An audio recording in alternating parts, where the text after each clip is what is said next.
Hello and welcome back to another episode. And first things first, I'd like to apologize for taking so long between uploads. But I should be getting back on track here in the next week or so. But today on the bench, I've got something very special. The lady that sent me this clock. It belonged, I think, to her uncle. I'm not entirely sure. This is a rare treasure. You don't see these anymore. In fact, this is the first one I've ever worked on, and I do know how they work, so to speak, how they tick. But this is an atmosphere clock, or an Atmos clock. And as you can see, it's running. The torsion pendulum is extremely slow.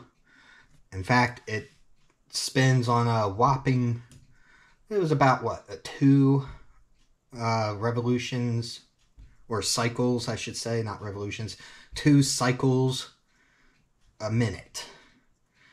It turns one way and it takes 30 seconds to get to the end of the torsion. That takes 30 seconds, and then going back a full cycle, it's another 30 seconds.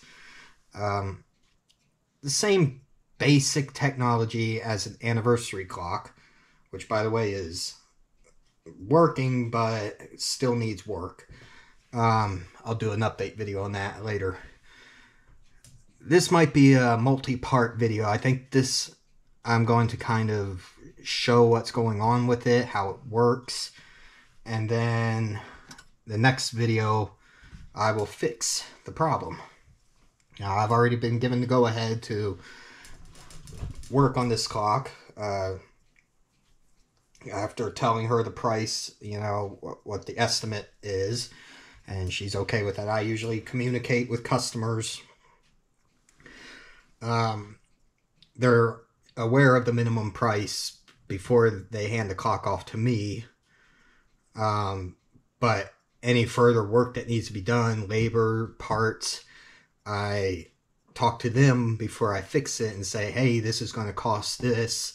Is that okay? Or do you want me to just send the clock back as is? It still costs the minimum.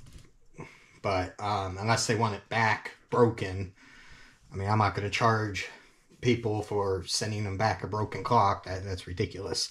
Anyway, that being said, I'm going to go ahead and I'm going to wait till the pendulum's at the end of its next cycle, and you'll see why.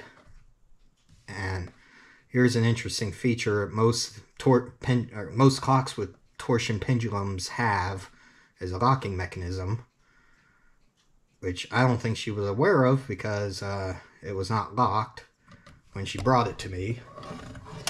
But you slide that over when it's at its full rotation. You probably shouldn't do it that way, but for long term, because it puts a permanent twist on the hairspring. But in this case, that's what I'm going to do, because I'm just going to start it up at the end of this video. I want it to keep it running until the second I work on it. Anyway, as you can see, you got a spirit level right here. This clock has to be absolutely level on all dimensions. If it is not perfectly level, it will not run. And it's frustrating. I mean, you got little adjusters right here. It took me about 20 minutes when I moved it. I had it on the kitchen table at first, and I had it adjusted for that.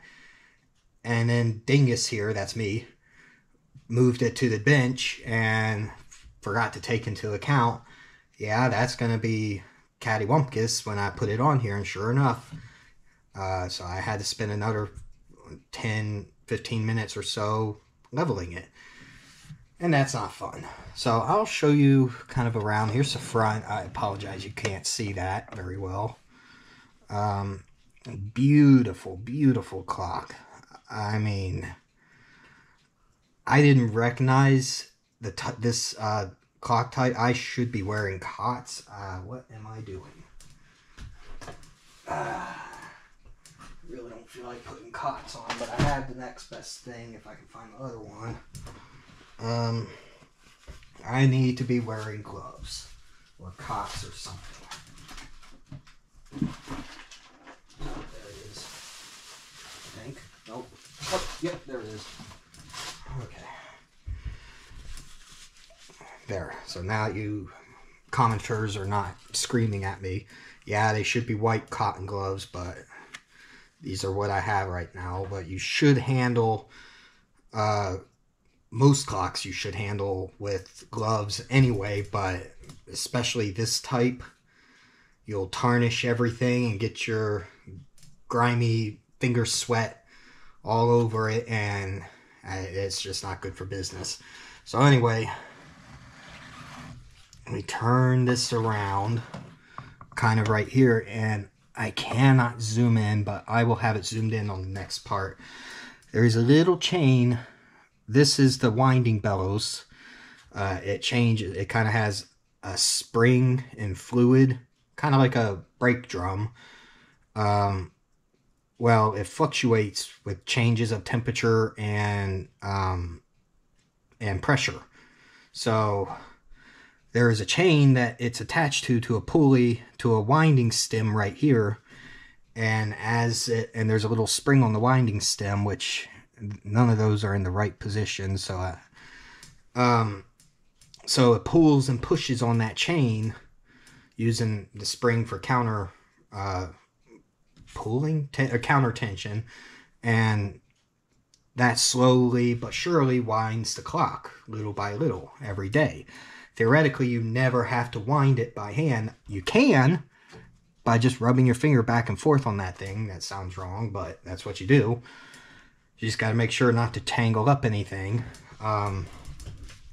But that is the main difference from this clock, is from everything else. This drum right here is what winds the clock. So it's, I guess you can technically call it a perpetual motion machine, but it doesn't create its own power and runs, and well, it does kind of create its own power, but it doesn't run off of, well, actually it does run off of its own power.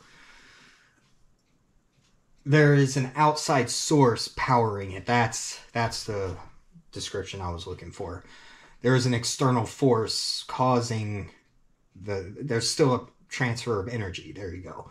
And the very definition of a perpetual motion machine is it creates its own energy from from itself, a closed source. There is nothing on the outside interfering. In this case, the atmospheric pressure is what's causing more energy. So, okay, enough rambling.